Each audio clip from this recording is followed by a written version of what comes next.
दोस्तों कैसे हो। दोस्तों हम पढ़ रहे थे 12th क्लास की केमिस्ट्री का चैप्टर नंबर 5 सरफेस केमिस्ट्री पृष्ठ रसायन। दोस्तों इस चैप्टर में हमें 3 घटनाएं पढ़नी थी, जिसमें से हम 2 घटनाएं पढ़ चुके थे। सबसे पहले स्टार्टिंग में हमने अधिशोषण को पढ़ा था और फिर उसके पश्चात हमने उत्प्रेरण को पढ़ा था। अब हम आगे बढ़ते हैं। अब हम पढ़ते हैं इस चैप्टर में तीसरी घटना, कोलाइड गुण के बारे में पढ़ेंगे। तो स्टार्ट यहाँ से करते हैं कोलाइड से। तो अपनी नेक्स्ट हेडिंग है कोलाइड। देखो ये इस चैप्टर का सबसे इंपॉर्टेंट पोर्शन है। इस चैप्टर में से जो मैक्सिमम क्वेश्चन है इस पोर्शन में से आते हैं। अधिशोषण उत्प्रेरण में से क्वेश्चन कम आते हैं। क्वेश्चन मोस्टली इस कोलाइड वाले पोर्शन में से पूछे जाते हैं। तो बात आई कोलाइड कि कोलाइड क्या होता है या कोलाइड क्या होता है। ठीक है, तो समझते हैं हम कि दोस्तों कि कोलाइड क्या है। वीडियो पसंद आए दोस्तों लाइक और कमेंट जरूर करना। देखो थॉमस ग्राहम एक वैज्ञानिक था, थॉमस ग्राहम। उसने सन 1861 में एक प्रयोग किया था। ठीक है, थॉमस ग्राहम ने क्या प्रयोग किया था। उसने एक जांतव पत्र लिया। जांतव पत्र बोलते हैं, एक तरह से बोल सकते हैं जीव जंतुओं की खाल। जांतव मतलब जीव जंतुओं, समझ गए। जांतव पत्र मतलब समझ जाओ जीव जंतुओं की खाल ली उसने, चमड़ा लिया, चमड़ा।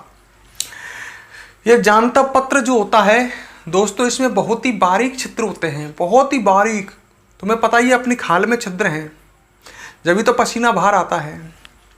तो ये जांतव पत्र है, इसमें बहुत ही बारीक छिद्र हैं। तो थॉमस ग्राहम ने कुछ पदार्थों को इस जांतव पत्र से गुजारा। ठीक है, कौन से सन में, 1861 में। तो उसने क्या देखा कि गोंद, स्टार्च, जिलेटिन, गोंद, जिलेटिन, ये पदार्थ ऐसे थे जो इससे गुजरते नहीं हैं, नीचे नहीं निकलते हैं, गुजरते नहीं हैं, इसमें से विसरित नहीं होते हैं। जबकि अगर हम लेते हैं नमक, शर्करा, शर्करा मतलब चीनी का विलयन, जलीय विलयन, तो वो विलयन तो इसमें से गुजर जाता है, मतलब नीचे निकल जाएगा। तो जांतव पत्र से क्या किया थॉमस ग्राहम ने, कुछ पदार्थों को गुजारा। तो गोंद, स्टार्च आदि पदार्थ जांतव पत्र से नहीं गुजरते हैं, जबकि नमक, शर्करा आदि के जलीय विलयन जांतव पत्र से गुजर जाते हैं। जो पदार्थ जांतव पत्र से नहीं गुजरते उन पदार्थों को थॉमस ग्राहम ने कोलाइड नाम दिया। ठीक है, और जो पदार्थ इसमें से गुजर जाते हैं उन्हें नाम दिया क्रिस्टलॉइड। क्रिस्टलॉइड। तो थॉमस ग्राहम ने एक तरह से जो प्रयोग किया ये 1861 में, इस प्रयोग के आधार पर पदार्थों को 2 भागों में बांट दिया। जो पदार्थ जांतव पत्र से गुजर जाते हैं उन्हें क्या नाम दिया, गुजर जाते हैं, उन्हें क्रिस्टलॉइड। जो नहीं गुजरते उन्हें नाम दिया कोलाइड। तो थॉमस ग्राहम ने एक तरह से हमें देखें तो पदार्थों को 2 भागों में बांट दिया, इसने एक वर्गीकरण दिया। समझ गए। तो यहां से स्टार्ट करते हैं। कोलाइड आ गया होगा तुम्हारे समझ में, कोलाइड क्या है। कोलाइड वे पदार्थ हैं जो जांतव पत्र से नहीं गुजरते हैं, और अपनी हेडिंग भी है। तो हम इसमें लिख सकते हैं समझते हुए, सन 1861 में, सन 1861 में कौन से वैज्ञानिक ने, थॉमस ग्राहम ने कुछ पदार्थों को किससे गुजारा बताओ दोस्तों, जांतव पत्र से गुजारा। जांतव पत्र का मतलब समझ गए, जीव जंतुओं की खाल से गुजारा। ठीक है, और आगे लिख सकते हैं गोंद, गोंद, जिलेटिन ये दोनों चिपचिपे से पदार्थ हैं ये। गोंद, जिलेटिन आदि पदार्थ जांतव पत्र से विस्तृत हो जाते हैं। विस्तृत मतलब गुजर जाते हैं, तो हम गुजर ही लिख देते हैं। जांतव पत्र से गुजर जाते हैं।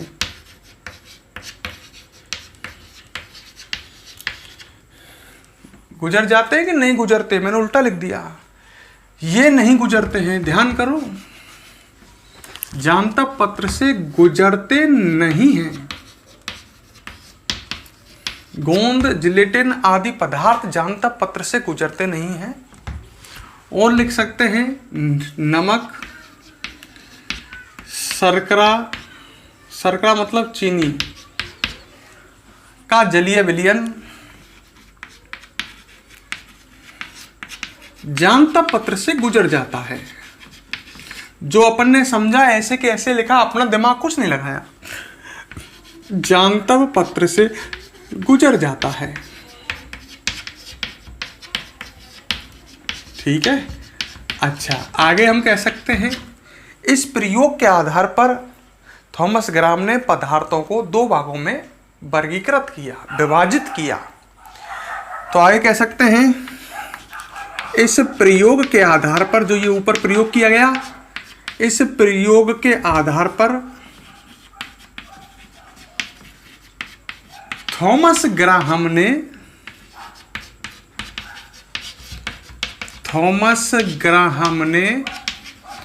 पदार्थों को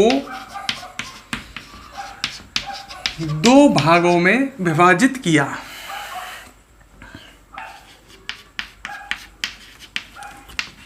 मतलब इसने ये कहा कि पदार्थ दो प्रकार के हैं, पदार्थों को दो भागों में विभाजित किया।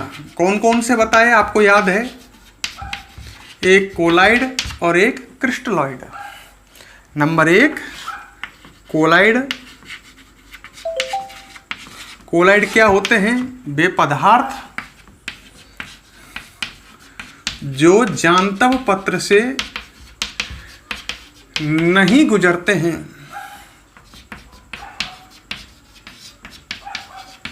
इसके एग्जाम्पल दे सकते हैं, हाँ, जैसे गोंद स्टार्च, गोंद जिलेटिन। सही है। अच्छा, नंबर 2 कौन से बताए मैंने? क्रिस्टलॉइड। क्रिस्टलॉइड वे पदार्थ जो जांतव पत्र से गुजर जाते हैं। वे पदार्थ जो जांतव पत्र से गुजर जाते हैं। जांतव पत्र से गुजर जाते हैं। इसके एग्जाम्पल जैसे नमक, शर्करा का जलीय विलयन। मतलब नमक का विलयन या शर्करा का जलीय विलयन, पानी में विलयन जो होता है वो। क्लियर? यहां तक कोई समझने में समस्या है क्या? बहुत इजी पोर्शन। मतलब थॉमस ग्राम ने 1861 में प्रयोग किया, और प्रयोग में क्या किया उसने? कुछ पदार्थों को जांतव पत्र से गुजारा। जो पदार्थ जांतव पत्र से गुजर जाते हैं उन्हें तो क्रिस्टलॉइड कहा, और जो नहीं गुजरते हैं उन्हें कोलाइड कहा। गोंद स्टार्च, गोंद जिलेटिन आदि नहीं गुजरते हैं, ये तो कोलाइड। और नमक, शर्करा आदि के जलीय विलयन गुजर जाते हैं, ये क्रिस्टलॉइड। सिंपल से बात है। यहां तक क्लियर? तो यहां तक पहले आप दोस्तों वीडियो को पॉज करके नोट करो, फिर आगे हम देखते हैं। फटाफट नोट करो।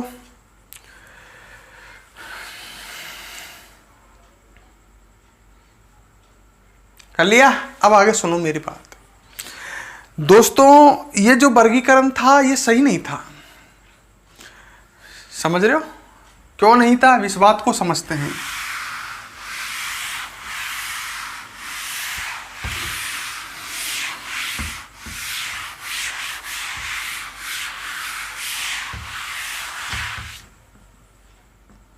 ठीक है। अच्छा, अब मेरी बात को सुनो। ये वर्गीकरण जो किया था इसने पदार्थों को दो भागों में बांटा था, कोलाइड व क्रिस्टलॉइड। अब मेरी बात सुनो, यहां से स्टार्ट करता हूं आगे समझाना। यह वर्गीकरण संतोषजनक नहीं था। संतोषजनक का मतलब है बिल्कुल सही नहीं था, मतलब करेक्ट नहीं था पूरी तरह से। संतोषजनक नहीं था मतलब ऐसा नहीं था कि जिसमें आनंद आ जाए। क्योंकि इसका कारण क्या है, क्यों संतोषजनक नहीं था? क्योंकि बात को समझना, क्योंकि कोलाइड व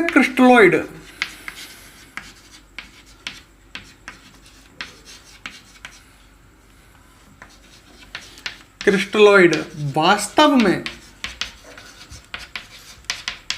पदार्थ नहीं, पदार्थ की अवस्था है।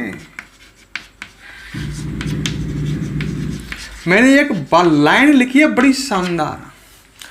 देखो, जो थॉमस ग्राम था बेटों, वो कहता था कि पदार्थ दो प्रकार के हैं, एक कोलाइड और क्रिस्टलाइड।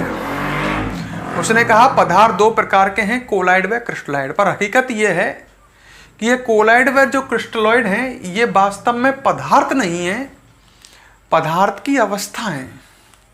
तो ये वर्गीकरण सही नहीं है, संतोषजनक नहीं है, क्योंकि ये कह रहा है कि कोलाइड व क्रिस्टलॉइड पदार्थ हैं, थॉमस ग्राम तो ये कह रहा है, पर ये वास्तव में पदार्थ नहीं है, पदार्थ की अवस्था है। कैसे? मैं एग्जाम्पल देता हूं, इस बात को समझाने के लिए। ठीक है, NaCl विलायक जल में, बताओ कोलाइड है कि क्रिस्टलॉइड है? आप बता सकते हो क्रिस्टलॉइड है। NaCl पानी में घुला हुआ है, अभी बताया था मैंने थोड़ी देर पहले। कौन था NaCl का जलीय विलयन? क्रिस्टलॉइड है। क्रिस्टलॉइड अवस्था में है, क्योंकि मैं कह रहा हूं ना ये अवस्था है।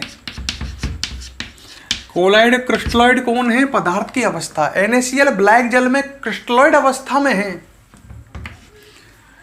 अच्छा, जबकि NaCl बेंजीन में, नमक मतलब बेंजीन, NaCl का मतलब नमक, बेंजीन में कोलाइड अवस्था में होता है। मेरा मतलब समझाओ, अगर तुम इंटेलिजेंट हो तो और समझ रहे हो तो। मतलब है तो NaCl, अगर इसको पानी में घोल रखा है तो ये जानता पत्र से गुजर जाता है, मतलब ये क्रिस्टलॉइड अवस्था में है। और NaCl को अगर आपने बेंजीन में घोला तो ये नहीं गुजरता। अब पदार्थ तो एक ही है NaCl, पर वो कभी कोलाइड अवस्था में है और कभी क्रिस्टलॉइड अवस्था में है। मेरा कहने का मतलब अब समझो आप। तो कोलाइड और क्रिस्टलॉइड जो हैं वो पदार्थ नहीं है, पदार्थ की अवस्था है। और ये एग्जाम्पल से समझा है मैंने नीचे।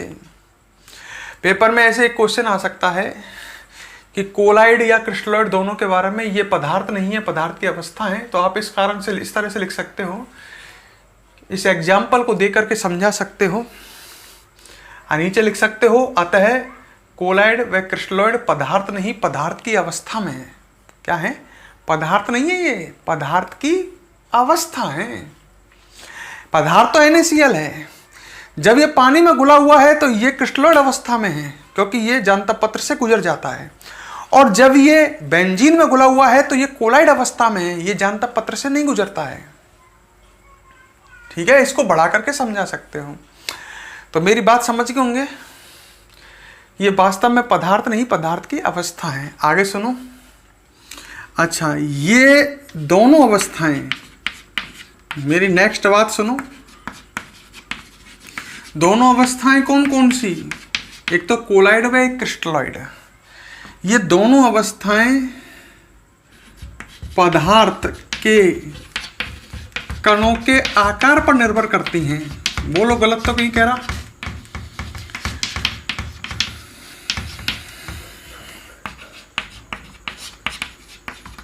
सही है बेटा। अब देखो, पानी में NaCl के कण हो जाते हैं छोटे, घुल जाता है, ये टूट जाता है Na+ और Cl- में।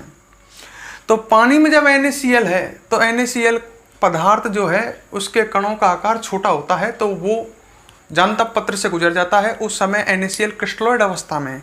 पर बेंजीन में NaCl घुलता ही नहीं है, तो उसके कणों का आकार कैसा होता है? बड़ा। तो वही NaCl बेंजीन में क्या बन जाता है? कोलाइड बन जाता है। तो मेरी बात समझ के होंगे कि ये दोनों अवस्थाएं पदार्थ के कणों के आकार पर निर्भर करती हैं। यदि पदार्थ के कणों का आकार छोटा है तो पदार्थ क्रिस्टलॉइड अवस्था में है, पदार्थ के कणों का आकार बड़ा है तो पदार्थ कोलाइड अवस्था में है। उस पदार्थ के कण अगर कोलाइड अवस्था में है पदार्थ, तो जांतव पत्र से नहीं गुजरेंगे। समझ लो, समझो, बुद्धि लगाओ। इसको भी पोज करके नोट कर ही लो नीचे, जैसे मैंने लिख रखा है इसी तरह से आप भी नोट कर लो फटाफट।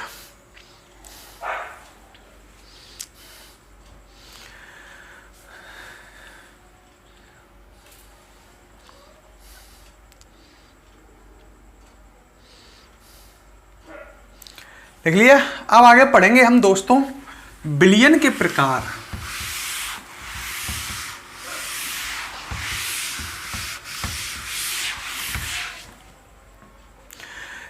बढ़िया टॉपिक, बिलियन के प्रकार, टाइप्स ऑफ सॉल्यूशन।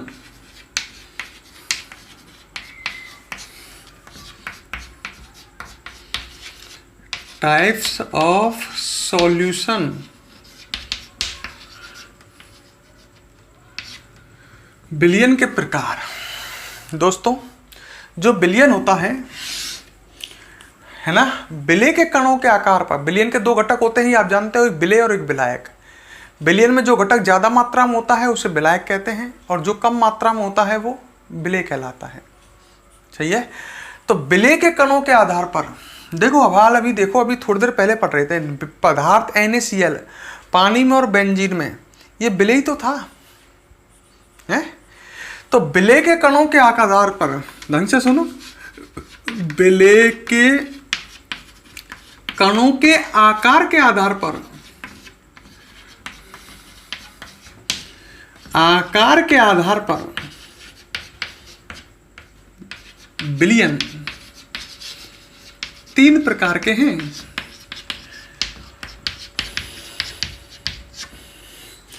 तो मैंने बिलियन के प्रकार पढ़ा रहा हूं किस आधार पर? बिले के कणों के आकार के आधार पर। बिलियन 3 प्रकार के हैं। एक होता है वास्तविक विलियन, बड़ा मस्त वर्गीकरण है, ढंग से पढ़ लेना। वास्तविक विलियन जो होता है,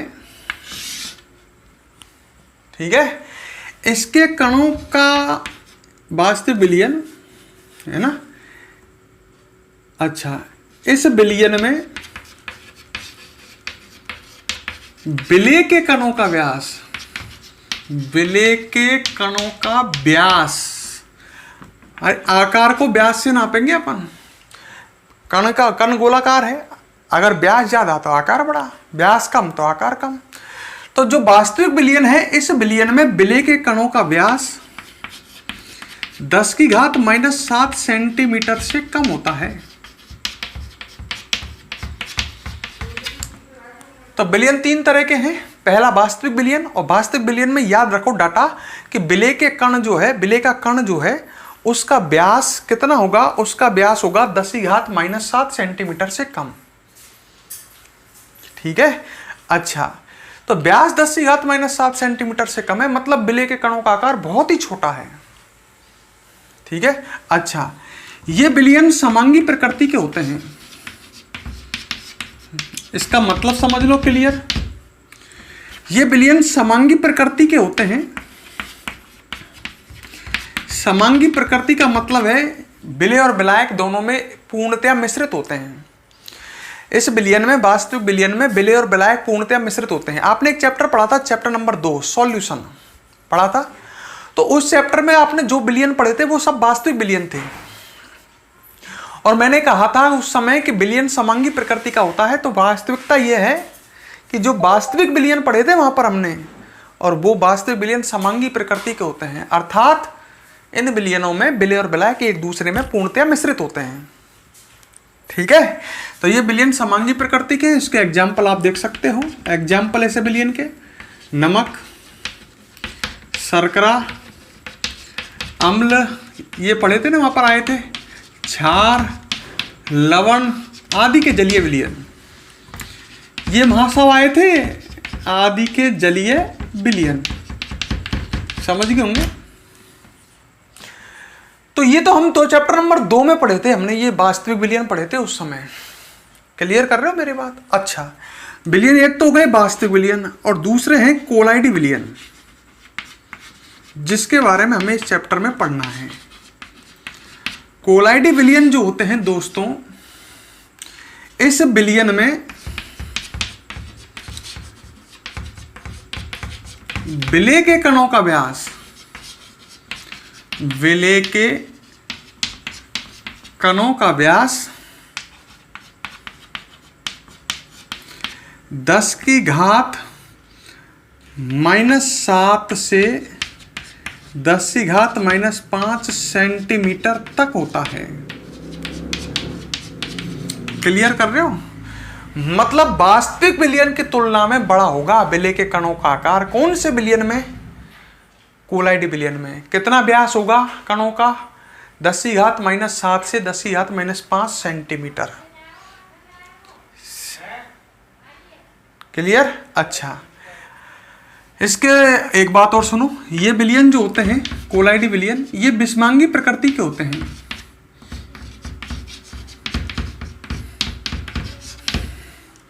ये विलयन विषमांगी प्रकृति के होते हैं। इसका मतलब समझ गए? मतलब विलेय और विलायक एक दूसरे में पूर्णतः मिश्रित नहीं होते हैं। तो ये विलयन कैसी प्रकृति के हैं? विषमांगी। पूर्णतः मिश्रित तो केवल कौन से विलयन होते हैं? कौन पूर्णतः मिश्रित विलेय और विलायक किस विलयन में होते हैं? वास्तविक विलयन में। कोलाइडी विलयन में विलेय और विलायक एक दूसरे में पूर्णतः मिश्रित नहीं होते। तो ये कैसी प्रकृति के होते हैं? विषमांगी प्रकृति के होते हैं। इसके एग्जाम्पल गोंद, जिलेटिन आदि के जलीय विलयन। अभी रहने दो, क्योंकि इस चैप्टर में हमें कोलाइडी विलयन ही पढ़ने हैं। बहुत सारे एग्जाम्पल देखोगे आप, ठीक है। तीसरा आते हैं निलंबन विलयन, या इसको खाली निलंबन कह देते हैं। ये तीसरे प्रकार का विलयन है, निलंबन। और इस विलयन में, या निलंबन विलयन लिख लो, कोई दिक्कत नहीं है। इस विलयन में विलेय के कणों का व्यास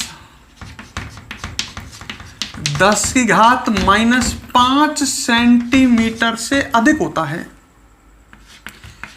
मतलब सबसे बड़े कण किस में है?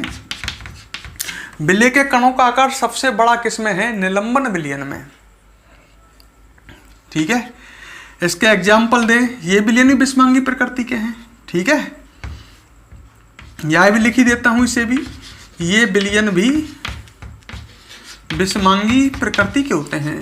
समांगी केवल कौन से विलयन है? वास्तविक। विषमांगी प्रकृति के होते हैं। और इसके एग्जाम्पल, ठीक है, और इसके एग्जाम्पल है कंकड़, रेत का जल में मिश्रण। कंकड़ रेत का जल में मिश्रण। अरे कंकड़ रेत जल में घुले हुए हैं, तो कंकड़ का आकार तो बहुत बड़ा होता है ना, रेत के कणों का आकार भी बहुत बड़ा होता है। तो तुम आप क्लियर कर लो, पहले समझ लो, सोच लो। मैंने विलयन को 3 भागों में बांटा, अभी नोट नहीं करोगे, पहले सुनो। विलयन को मैंने 3 भागों में बांटा। विलेय के कणों के आकार के आधार पर विलयन 3 भागों में बांटे। जिस विलयन में विलेय के कणों का आकार सबसे छोटा है वो है वास्तविक विलयन, और जिसमें सबसे बड़ा है विलेय के कणों का आकार वो है वो निलंबन विलयन, और जिसमें विलेय के कणों का आकार बीच का है। बीच का मतलब वास्तविक विलयन से तो बड़ा और निलंबन विलयन से छोटा, वो है कोलाइडी विलयन। अच्छा, व्यास याद रखें। वास्तविक विलयन में उपस्थित विलेय के कणों का व्यास कितना होता है? 10 की घात -7 सेंटीमीटर से अधिक। कोलाइडी विलयन में 10 की घात -7 से 10 की घात -5 सेंटीमीटर तक, और निलंबन विलयन में 10 की घात -5 सेंटीमीटर से अधिक, ठीक है। तो ये बात आप याद रखनी है। तो विलयन 3 प्रकार के हैं। चैप्टर नंबर 2 में ये विलयन पढ़े थे वास्तविक विलयन, वे समांगी प्रकृति के थे, जबकि कोलाइडी विलयन और निलंबन विलयन समांगी प्रकृति के नहीं होते। इनमें विलेय और विलायक एक दूसरे में पूर्णतया ढंग से मिश्रित नहीं होते हैं। क्लियर है ना? ये पोज करो। नोट करो।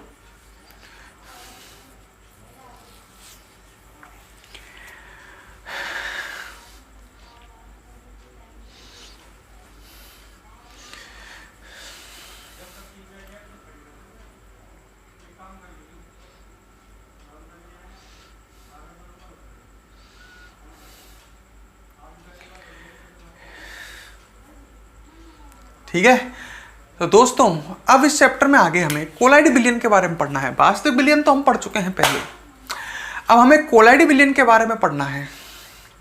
ठीक है, तो इस चैप्टर में हम कोलाइड बिलियन के बारे में पढ़ेंगे लास्ट तक, और उसके लिए हम अब नेक्स्ट वीडियो देखेंगे और उसमें पढ़ेंगे। नेक्स्ट वीडियो तैयार है आपके पास, तो जाइए नेक्स्ट वीडियो देखिए। वीडियो ये पसंद आई है तो इसको लाइक और कमेंट कर जाना, सीधे सीधे भाग जाओ। कहीं इनको दौड़ लग रही है, दौड़ भाग दौड़ चल रही है, साथ साथ नोट्स बना रहे हो ना, इसलिए मैं इतना स्लो पढ़ा रहा हूँ। इसको लिखने के लिए टाइम देता हूँ, पूरे ब्लैक बोर्ड पर लिखता हूँ। अगर मैं केवल समझाऊँ तो आप सोचो मैं इस चैप्टर को कितना फास्ट करा सकता हूँ। मैं इसको पूरे के पूरे को ब्लैक बोर्ड पर लिखता हूँ, मेरी कितनी मेहनत हो रही है इसमें, और फिर आपको उसको लिख पाता हूँ। ठीक है, थ्योरेटिकल चैप्टर है, पूरा लिखना पड़ रहा है ये। आपसे नेक्स्ट वीडियो में मिलते हैं। Okay, good morning.